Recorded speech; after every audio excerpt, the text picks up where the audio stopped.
के केंद्र से लेकर के बाह्यतम कोष तक की दूरी, इसको मैं त्रिज्या बोल सकता हूं। सिंपल सी बात कि परमाणु के नाभिक से लेकर बाह्यतम कोष तक की दूरी को हम क्या बोल सकते हैं? त्रिज्या बोल सकते हैं। पर हमारे सामने एक समस्या है। समस्या ये कि जब भी हम इसकी बात करेंगे तो हमें एक विलगित परमाणु लेना पड़ेगा। क्या लेना पड़ेगा? विलगित परमाणु। मतलब परमाणु त्रिज्या की डेफिनेशन क्या हो गई? हम कहेंगे किसी भी विलगित गैसीय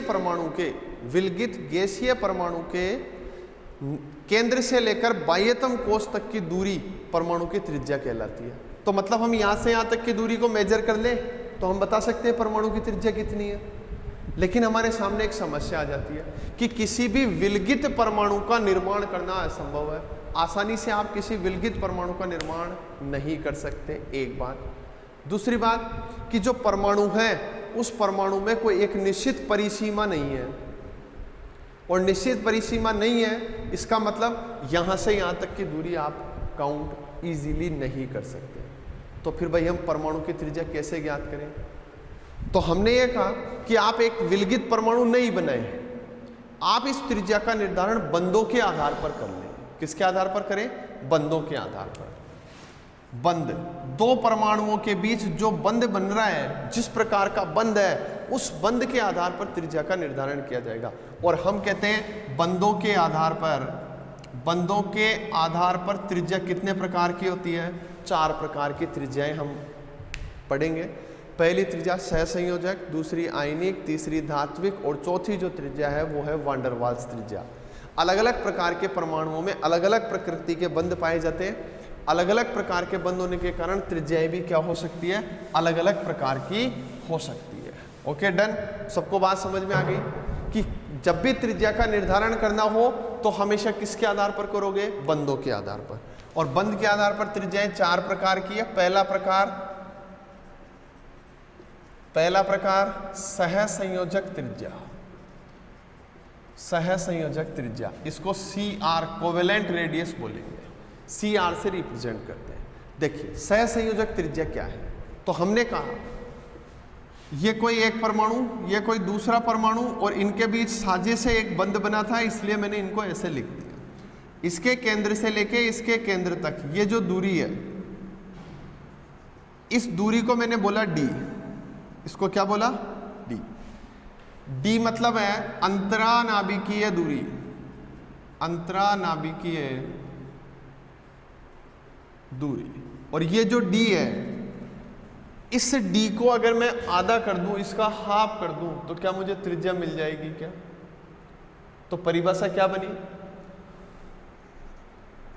सहसंयोजक बंध से बंधित दो परमाणुओं के मध्य की अंतरानाभिकीय दूरी का आधा मान सहसंयोजक त्रिज्या कहलाता है। मतलब CR बराबर क्या हो जाएगा बेटा? D/2 हो जाएगा।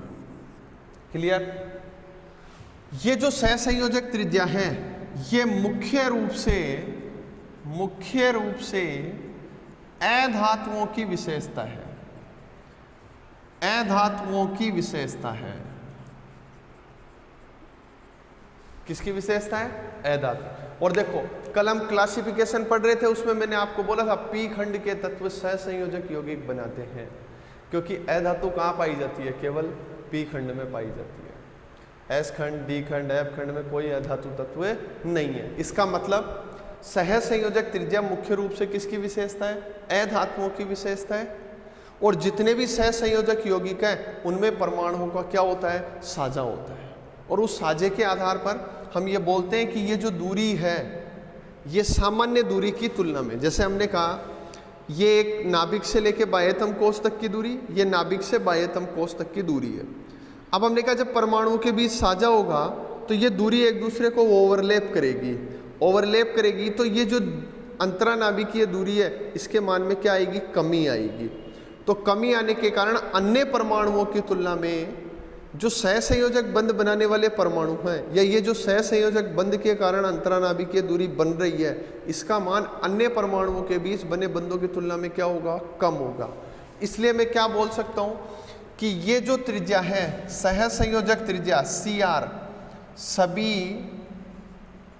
सभी ज्ञात त्रिज्याओं में सभी ज्ञात त्रिज्याओं में सबसे छोटी होती है, सभी ज्ञात त्रिज्याओं में सबसे छोटी होती है। क्लियर? एक पॉइंट। नेक्स्ट पॉइंट, हम ये कहते हैं कि इसका निर्धारण एकल बंध के आधार पर किया जाता है। इसका निर्धारण एकल बंध के आधार पर, एकल बंध के आधार पर किया जाता है। सहसंयोजक त्रिज्या का निर्धारण किसके आधार पर करना है? एकल बंध के आधार पर किया जाता है। और जो एकल बंध है, जिन जिन परमाणुओं में सिंगल बॉन्ड पाया जाएगा दो परमाणुओं के बीच में, उस एकल बंध के आधार पर सहसंयोजक त्रिज्या आसानी से ज्ञात कर सकते हैं। देखो, इसको आप एक क्वेश्चन से समझ सकते हैं। मान लो मैं आपसे कहता हूं आपको कार्बन की सहसंयोजक त्रिज्या ज्ञात करनी है।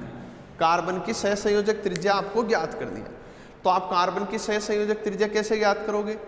तो हम कहेंगे कार्बन की सहसंयोजक त्रिज्या के लिए मैंने लिखा CH4, मैंने लिखा C2H6, मैंने लिखा C2H2 और एक मैंने लिखा CO2। ये कुछ एग्जाम्पल मैंने आपको दिए कि आपको इनके आधार पर सहसंयोजक त्रिज्या ज्ञात करनी है। तो देखो, CH4 H H H H ऐसा ही लिखेंगे, C2H6 H H H H और H, C2H2 C triple bond C H H, CO2 C double bond O C double bond O। Clear? देखो, यहां सारे बंद एकल बंद हैं, लेकिन जो बंद बन रहा है वो किस किस के बीच है बेटा? कार्बन और हाइड्रोजन के बीच। एकल बंद है ना? यहां देखो कार्बन कार्बन के बीच एकल बंद आ रहा है। यहां देखो ट्रिपल बॉन्ड आ गया, मतलब इससे ज्ञात नहीं हो सकता। डबल बॉन्ड आ गया, इससे ज्ञात नहीं हो सकता। केवल और केवल किससे ज्ञात होगी? उनसे ज्ञात करनी है जिनमें एकल बंद आता है। और शुद्ध रूप से कार्बन कार्बन के बीच एकल बंद आ रहा है, मतलब ये जो त्रिज्या है कार्बन की वास्तविक सहसंयोजक त्रिज्या का निर्धारण किसके आधार पर किया जाएगा? एकल बंद, यानी कि C2H6 की सहायता से आसानी से त्रिज्या का निर्धारण किया जा सकता है। सबके समझ में आया? जिनके नहीं आया एक और एग्जांपल से समझो। मान लो आपसे कहा जाता है N triple bond N, N double bond O, NH2। ये तीन उदाहरण हैं। इनमें से आप नाइट्रोजन की वास्तविक सहसंयोजक त्रिज्या किसके आधार पर ज्ञात करोगे?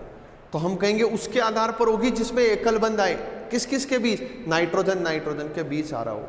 तो हम कहेंगे इसके आधार पर, इसके आधार पर नहीं कर सकते, केवल किसके आधार पर? हाइड्रोजन NH2 NH2, इसमें नाइट्रोजन नाइट्रोजन के बीच एकल बंद है, तो इसके आधार पर आप सहसंयोजक त्रिज्या का क्या कर सकते हो? निर्धारण कर सकते हो। ठीक बात है।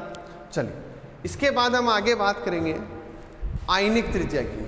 ठीक है, नेक्स्ट वीडियो में हम बात करेंगे आयनिक त्रिज्या। और जो आयनिक त्रिज्या है